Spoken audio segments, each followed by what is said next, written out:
matur suwun sampun gawe nyaman. Aku percaya tresnamu tenanan, janjiku bakal selalu setia. Muga Gusti nyandingno ning pelaminan.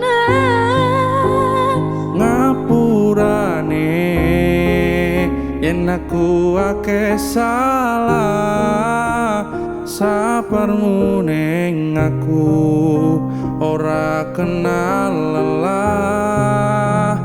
Ku pertahankan dengan susah payah, kita takkan berpisah.